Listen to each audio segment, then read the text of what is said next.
Hakikaten nedir abi? 1.33 nedir ya?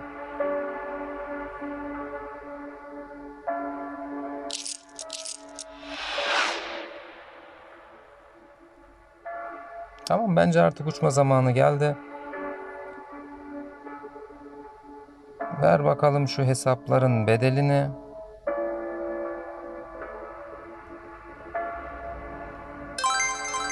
Evet, tekrar 16 binlere geldik. Dokundum arkadaşlar. Evet, 18.700 olduk.